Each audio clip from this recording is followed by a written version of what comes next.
Por isso, peço agora ao Fabrício que abra a câmera, porque eu estou recebendo Marco Antônio Búrigo.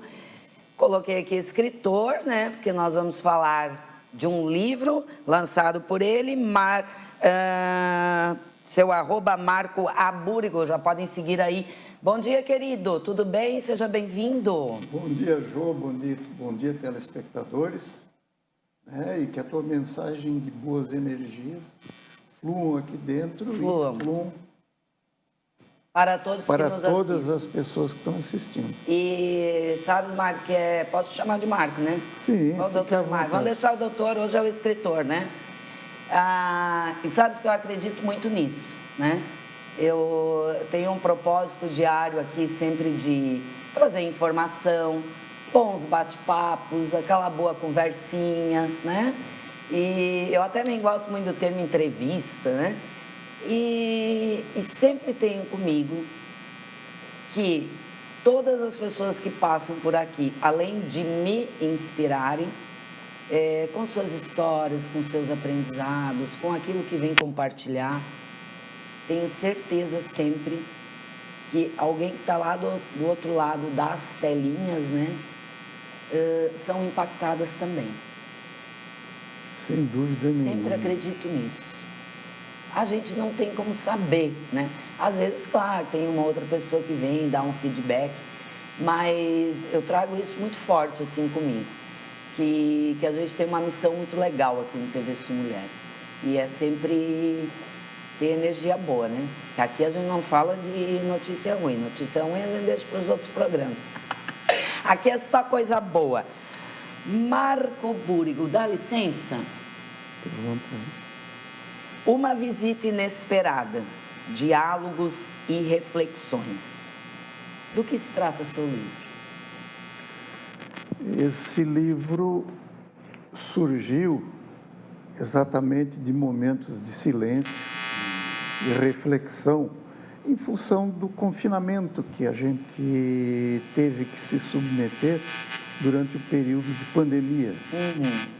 E foi muito inspirador para muitas pessoas, sabe? Muitos artistas, escritores aqui da nossa região estiveram aqui e já relataram isso.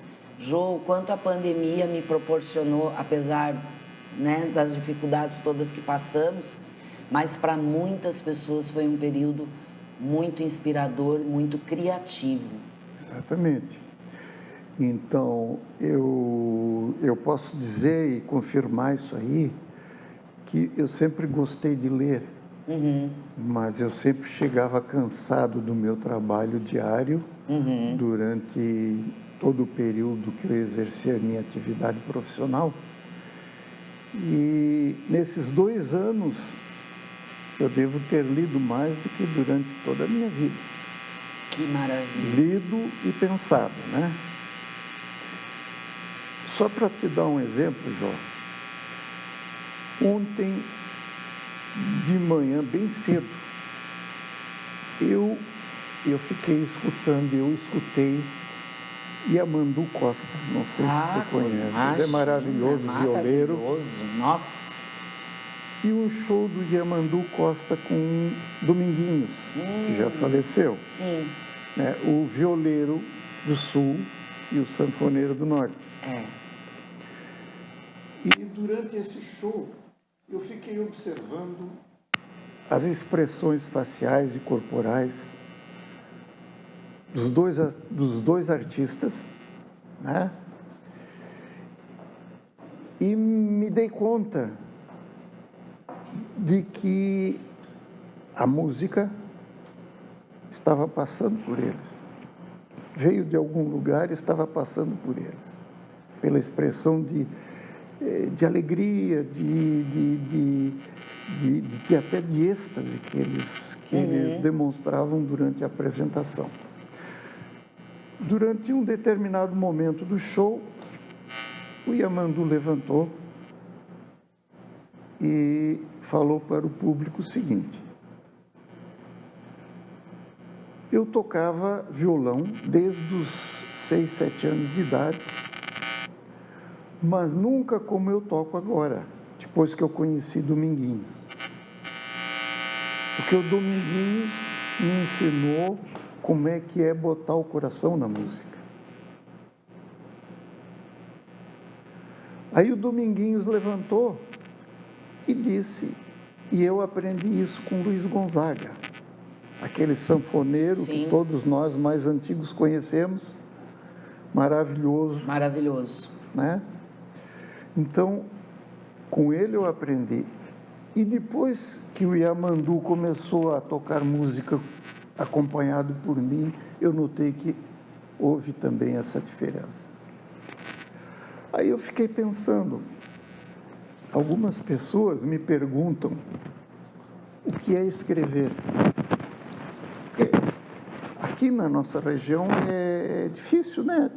Encontrar assim, existem várias pessoas que escrevem e tal, mas tal. E algumas pessoas me perguntam assim, o que é escrever? E ontem eu aprendi o que é escrever. Escrever é pôr o coração no papel. Só um pouquinho, o Marco. O pessoal da técnica está me informando aqui que está com uma falha no microfone. Então, vamos dar uma... Vamos fazer o seguinte. Pessoal, trocar o microfone aqui do Marco. Eu vou chamar o vídeo da Sara, tá? Aí o pessoal vai vir aqui trocar o microfone do Marco e a gente vai retomar aqui o bate-papo. Muito bem. Obrigada, Sarinha. Obrigada. Peço desculpas aí, né, tivemos que colocar o vídeo da Sara antes, mas probleminhas técnicos, programa ao vivo é assim. Agora sim, microfone com o som bem limpinho, vamos retomar a nossa reflexão, porque estávamos aqui numa boa reflexão, né? Vamos tentar resgatar esse clima. Falávamos então do show que o senhor estava assistindo, Yamandu e Gonzaguinha. E estávamos aqui, enquanto os meninos organizavam aqui a troca do microfone, falando do quanto é divino, né? É divino. De quanto é maravilhoso. Né?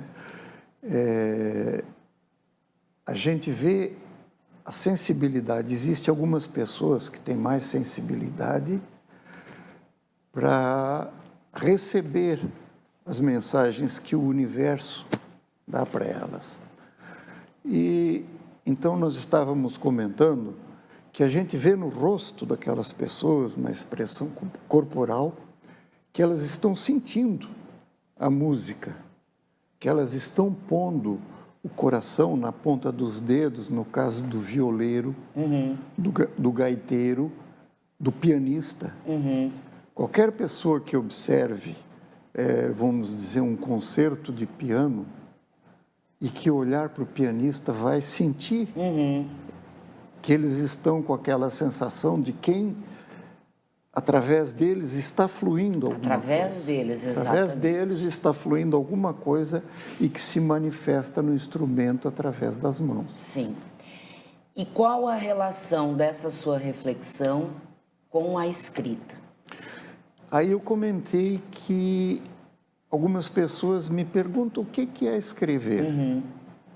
Por que escreveu? O que é escrever?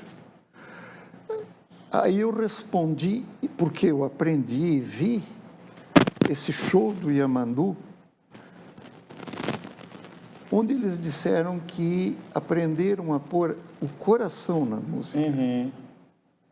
E eu acredito que todo escritor, ele coloca o coração no papel.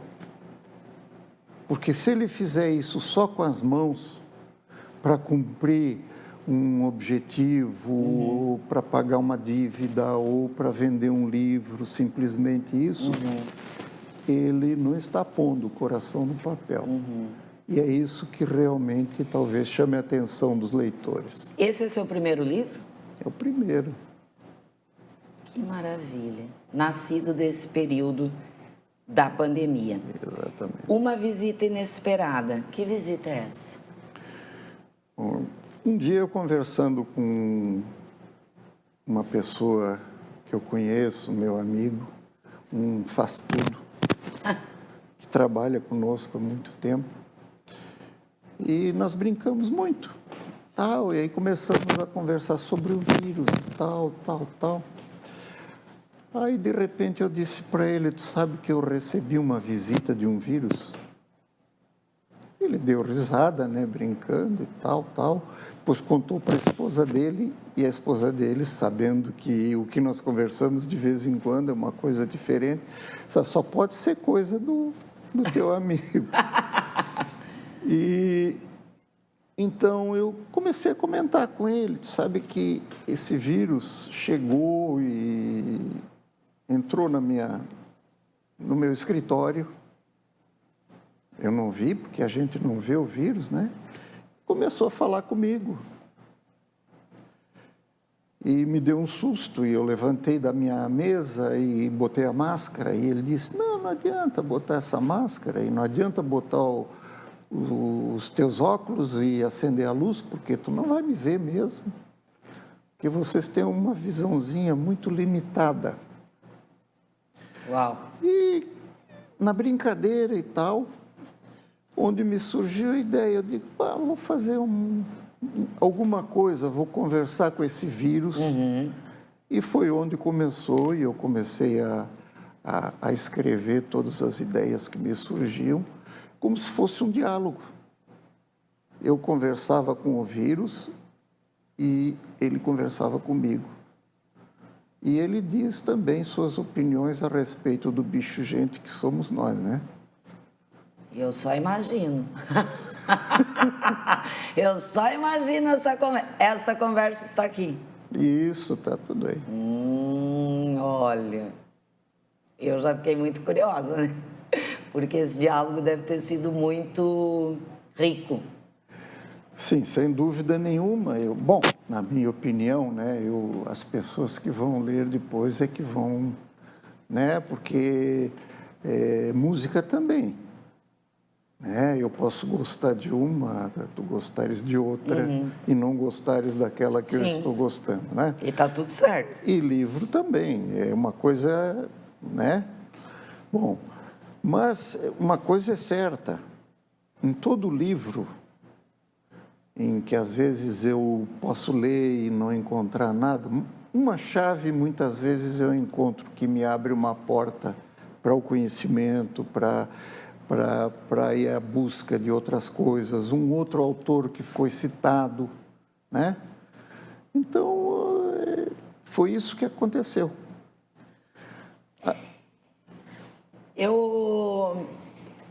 Quando eu recebi a imagem do livro, eu logo fui ler a contracapa, né? Pelo menos é o meu jeito, eu sempre olho a contracapa. Depois de apreciar a capa, né? Eu leio a contracapa. E eu vou pedir licença para ler para vocês, porque eu adorei. Adorei. Então, vocês prestem atenção. Disse-me o criador da capa deste livro: preciso de uma foto sua e de um texto com informações sobre você. Nome, idade, sexo, filiação, para publicar nas orelhas de seu livro. Daí, caro leitor, diante desta cara nada fotogênica e destas minguadas informações aí acima, você talvez diga: ah, sim, agora já sei quem é. E eu responderei: não sabe. Se o criador desta capa for funcionário de um banco ou de uma loja onde pretendo comprar alguma coisa, certamente pedirá também meu CPF. E após averiguações dirá: pode vender ou emprestar, ele é honesto. E eu responderei: honesto não sou.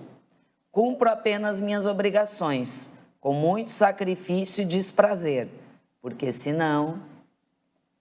Se o criador desta capa for um padre ou um pastor, ao me encontrar no culto ou na praça, dirá com alegria a seus outros fiéis: eis aí um irmão temente a Deus. E eu, tendo ouvido de passagem, responderei: não sou temente a Deus, sou temente ao inferno.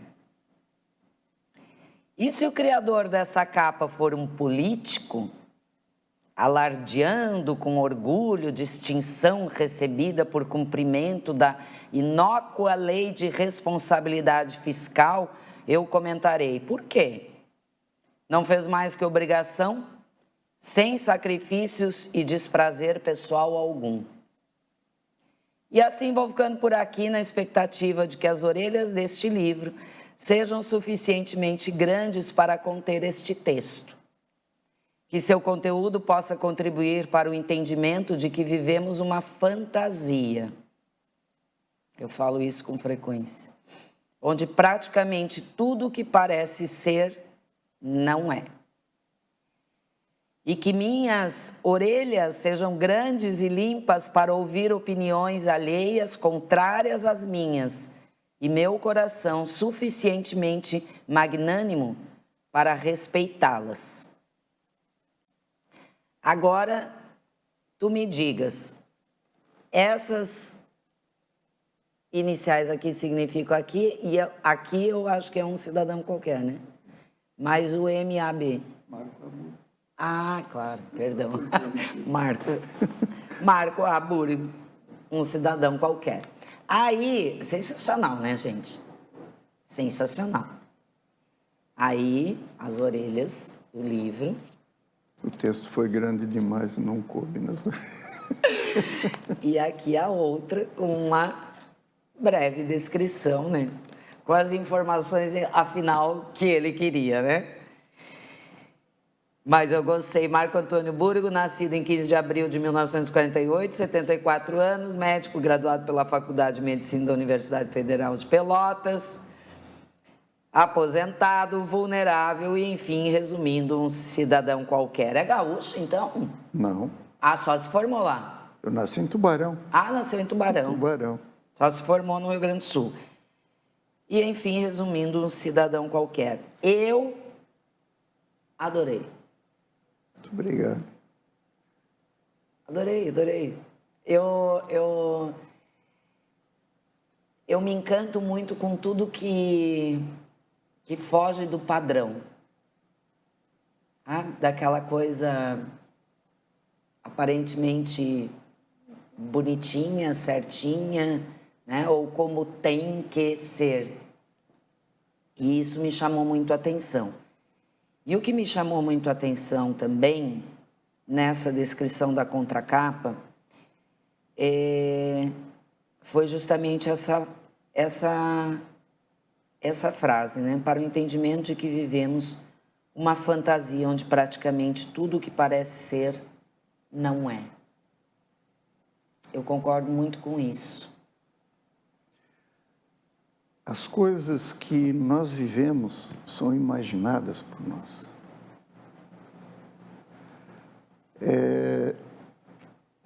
Isso é uma coisa que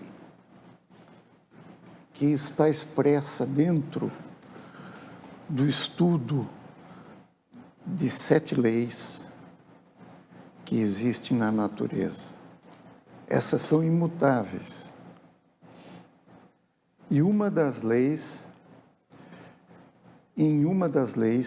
se fala isso, que a gente vê a forma das coisas, mas não a essência. Então, eu vejo uma pessoa e muitas vezes eu tenho uma tendência a pensar o que ela é e a julgá-la pela aparência que ela tem. Depois que começa a conviver, é que a gente vai começar a conhecer um pouquinho da essência dessa pessoa. Por que que isso é difícil? Porque até conhecermos a nossa essência é difícil. Nós temos medo, porque nós temos uma quantidade enorme de coisas escondidas dentro de nós. E que muitas vezes nós não queremos mais encarar. E isso aí provoca em nós uma ansiedade. Ou até uma infelicidade. Porque muitas vezes nós levantamos, temos o café da manhã, temos um BMW mas não estamos felizes. Porque alguma coisa dentro de nós está provocando isso aí. E alguma coisa que nós temos medo de procurar. Por que a ansiedade que ocorreu durante a pandemia? Por causa do silêncio. A obrigatoriedade de um silêncio que dá medo, de olhar para dentro, pavor. De olhar para dentro da gente e encontrar um vazio ou não encontrar nada, porque nós achamos muitas vezes, isso aqui não sou eu que falo, é um físico quântico famoso de hoje em dia atual que fala aí dentro. Nós temos a expectativa de que a felicidade vem de fora. E a felicidade não vem de fora. E daí nós ficamos decepcionados. Se eu não estou sendo julgado por uma outra pessoa, por um professor, por uma família, pela mídia, quem é que eu sou?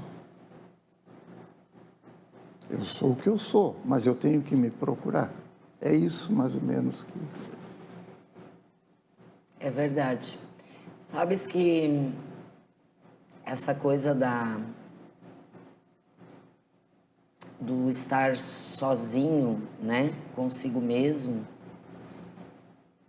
eu acho uma das coisas mais belas. Ontem eu acho que eu ainda postei isso no meu Instagram. Uma das coisas mais belas que a maturidade me trouxe foi essa. Amar a minha própria companhia e achar e ter um prazer, uma alegria imensa na solitude. Acho que tem poucas coisas que me dão tanto prazer hoje na vida. Aí, para algumas pessoas, isso pode soar um pouco melancólico, né? Mas eu acho tão maravilhoso, tão maravilhoso. E são nesses encontros que a gente vai criando coragem, né? De sair da fantasia. O que ocorre conosco, que aqui dentro eu me refiro como o bicho gente, é que nós temos medo mesmo de fazer isso aí, né? E então, nós temos que buscar, e tu falasse aí que tu sente uma alegria muito grande, porque quando a gente começa a pensar e a entrar dentro da gente, a gente começa a adquirir conhecimento. Isso aí é alegria. Às vezes uma alegria dolorosa, mas é uma alegria. Exatamente. Mas o entendimento daquilo que está nos provocando um problema causa alegria. Por quê? Porque eu posso perguntar, mas que importância tem isso? E se eu deixar lá dentro, eu não vou perguntar isso. E daí eu me dou conta, não, mas eu posso tocar a minha vida muito alegre, muito feliz, sem esse problema. Sem mexer nesse Deixa problema. lá quietinho. Então, em várias partes desse livro, em que eu falo até em cachorro, duas personalidades caninas que existem no morro, que eu conheci no Morro dos Conventos. 3. No fim, entrou mais uma terceira personalidade canina. Um deles é um político famoso. Nome do cachorro, estou falando, não é o político que é cachorro. O outro é um filósofo famoso, muito conhecido. Se chama Nietzsche. E o terceiro é o Zé. O que é o Zé? O Zé é o cachorro abandonado, que foi acolhido por uma família, que que deu banho, deu comida, deu um cantinho para o Zé dormir e deu o nome de Zé, porque eu não sabia o nome do cachorro. Então, esse aí, eu digo, não é um político, não é um filósofo, é um Zé Ninguém, é um Zé Ninguém qualquer. Né? Então, é assim, ó, a gente vai notando nesse livro aqui que as coisinhas que estão do nosso lado é que são importantes. E que são elas é que nos dão alegria. A flor, uma paisagem, um pôr do sol, que eu não tive a oportunidade de ver ontem, mas disse que foi maravilhoso. O nascer do sol. Então, isso aí é que dá alegria para a gente. Não é eu ficar imaginando e adquirir coisas, porque isso aí nunca dá felicidade. Porque eu adquiro alguma coisa e vejo outra... Pode dar conforto, né? Exatamente. Alguns prazeres, ok, né? Mas não reside ali. Mas todo mundo já sentiu que comprou o primeiro carro e daí 6 meses lança um modelo novo. Mas isso faz parte do Processo. Do sistema, do processo industrial e comercial. Só que nós não nos damos conta disso e começamos a sentir uma ansiedade. Não, mas eu tenho que ter aquele outro. Eu cito carro porque é a coisa mais comum. É uma insaciedade constante.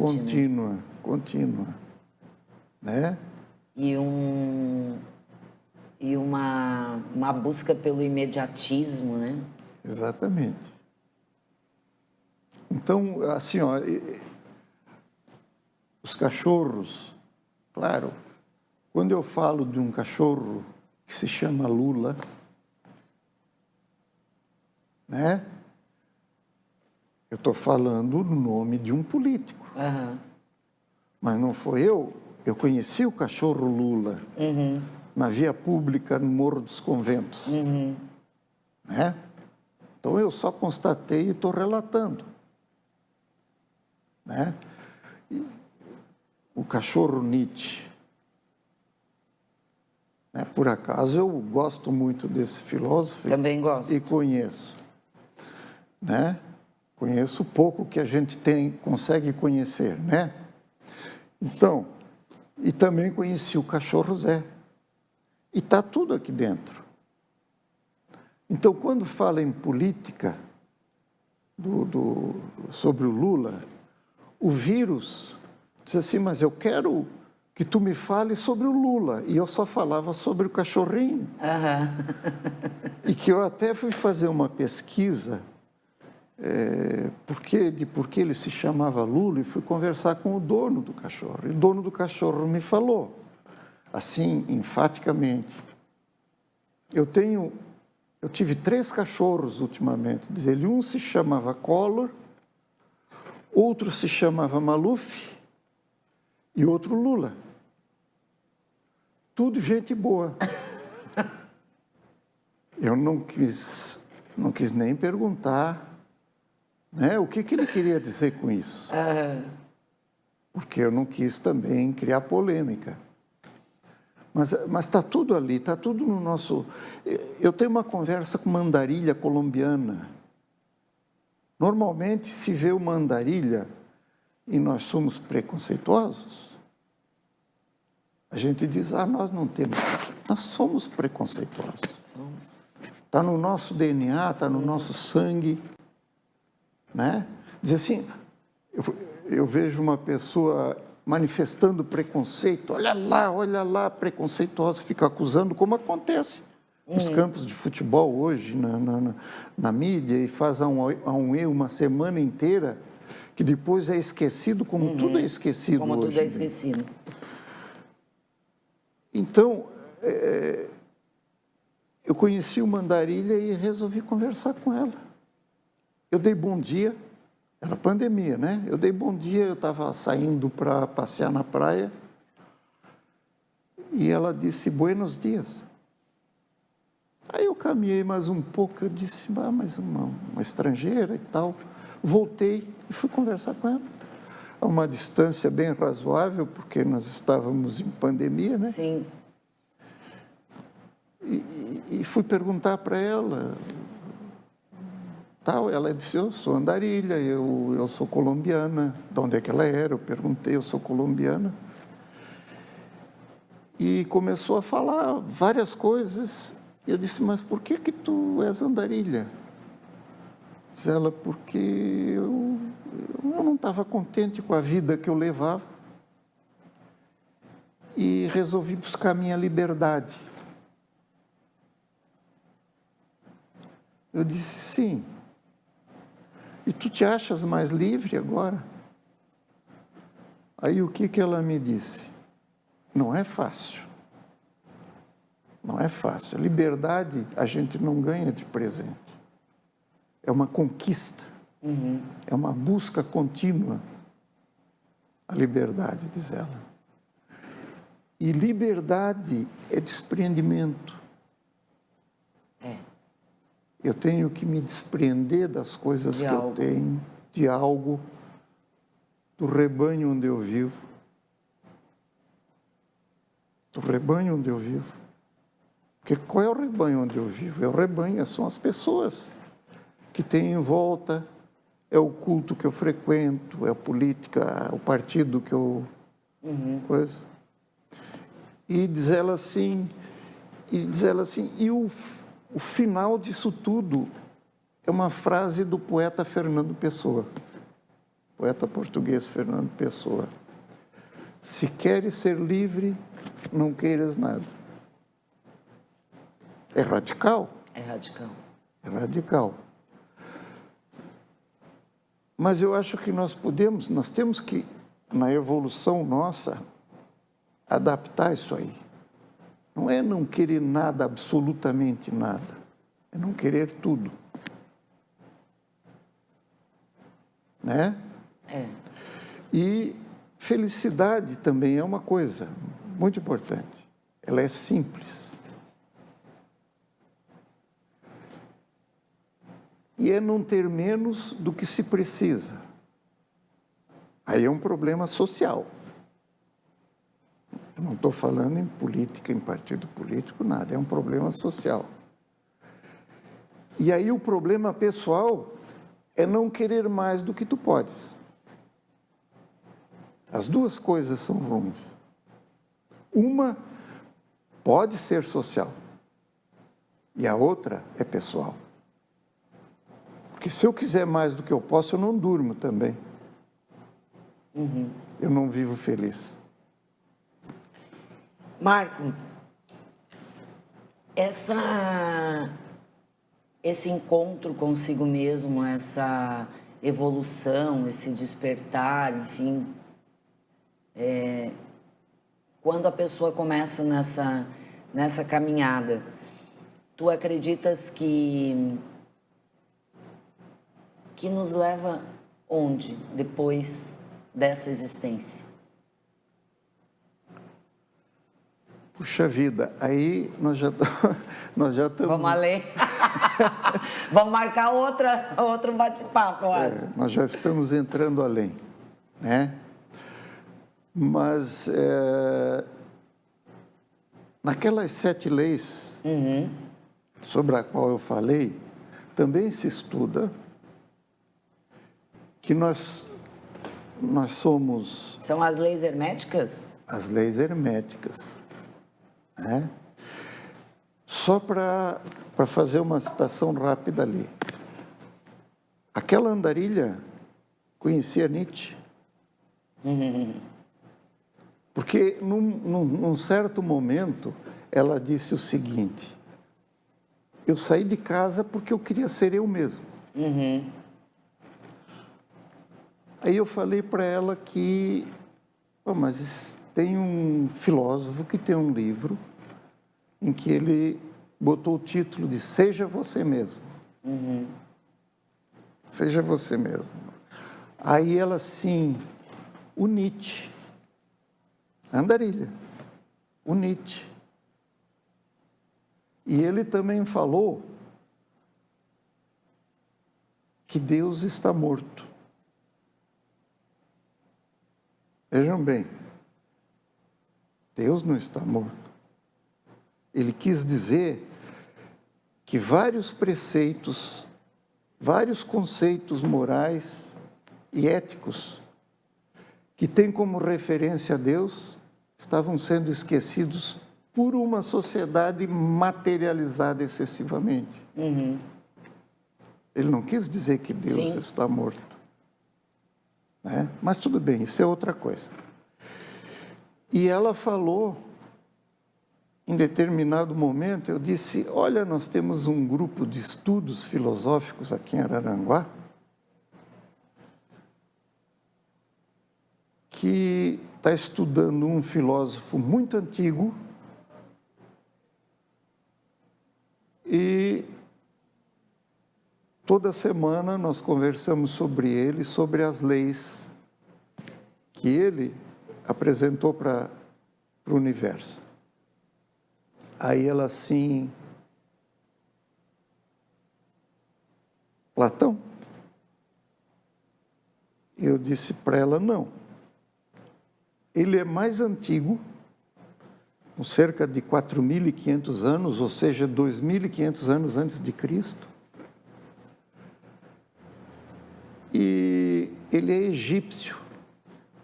E ela disse assim, então é o Hermes. Então, é uma andarilha. Uma andarilha. De 24 anos, colombiana. 24 anos? 24 anos. Colombiana. E disse isso com um sorriso. Estava aqui? Aqui no morro. E disse isso com um sorriso no rosto, de alegria. Uhum. Por causa da identificação. Aí então eu disse para ela, realmente é o Hermes Trismegisto. Uhum. Então, uma coisa assim, é para ver como a gente encontra do lado da gente coisas. E eu aprendi também com uma professora, Lúcia Helena Galvão. Ela tem muita matéria no YouTube, Tem. vídeos e tal. De vez em quando assisto ela. Que a gente deve cumprimentar, conversar, olhar todas as pessoas, sejam cultas, sejam ricas, sejam pobres, seja lá o que for, e que a gente sempre tem coisa para aprender. Sempre. Sempre há enriquecimento nessas coisas. Olha, minha gente, é assim, né? É difícil eu ficar bem quieta aqui no programa, né? Vocês viram que eu já fiquei quietinha, né? Porque eu fico realmente, assim, encantada com a riqueza de uma troca, de quanto a gente pode aprender e nos inspirar. Eu já tinha na minha intuição que seria assim. Bom, eu estou aqui abastecida, posso assim dizer. Como é que a gente faz para adquirir o livro? Como é que as pessoas podem adquirir o livro? Bom, o livro, a Elisa, em princípio, a Elisa está comandando essa Agradecer, inclusive, a Elisa aqui que sugeriu, né? Tá. Eu quero dizer que esse livro não tem nenhum interesse, eu não tenho nenhum interesse em ter lucro com ele hoje. E que ele custa apenas R$35. Tá. E que R$15 serão doados para uma instituição Aqui da cidade? social aqui da nossa cidade. Certo? Deixa eu ver aqui que eu tô aqui. Que ela me mandou o contato aqui, ó, gente. 9 9173-1917, para quem quiser adquirir o livro, tá? 99173-1917. Quem não conseguir anotar aí agora, pode mandar aqui para a gente a mensagem, tá? Que a gente passa a informação. Também está aí na tela tá aí, ó. Isso, aí está o nosso telefone do WhatsApp aqui da TV, pode mandar aqui para a gente que a gente informa. E também tem um Instagram, né, do Marco, onde vocês podem também mandar mensagens, se quiserem adquirir o livro, que eu não li ainda, né, vou ler, mas acho que é um bom investimento. Agora eu me lembrei, Jô, tu me perguntasse se eu acreditava que a coisa ia mais longe. Então, assim, ó, aí eu falei no Hermes Trismegisto, nas leis da natureza. As leis herméticas. Ó, físico, mental e espiritual. É evolução. Nós fatalmente estamos evoluindo. Muito devagar, infelizmente. Porque a nossa atenção para o que é material é maior do que é para dentro de nós. Então, primeiro nós temos que nos conhecer, fazer uma evolução mental e espiritual. E eu acredito nisso. Eu também. Eu acredito que não acaba tudo na hora que a gente fechar os olhos. Ah, eu também tenho. Eu tenho para mim essa certeza, né? Ai, Mário, que prazer te receber aqui, que conversa boa, agradável. Nossa, adorei muito mesmo. Muito obrigada. Tá, eu quero agradecer também, Jô, essa oportunidade, porque a ideia não é vender livro, é compartilhar ideias. É conhecimento, riqueza, alegria. E o coração que está aqui. Muito bom. Gente, estouradaça no tempo, mas super valeu a pena. Mas eu compensei porque a gente teve um probleminha lá no início com o microfone, né? Então é o seguinte, vamos fazer o nosso intervalinho para os nossos apoiadores e retornamos já já para mais um bate-papo aqui no TV Sul Mulher. Não saia daí, a gente já volta.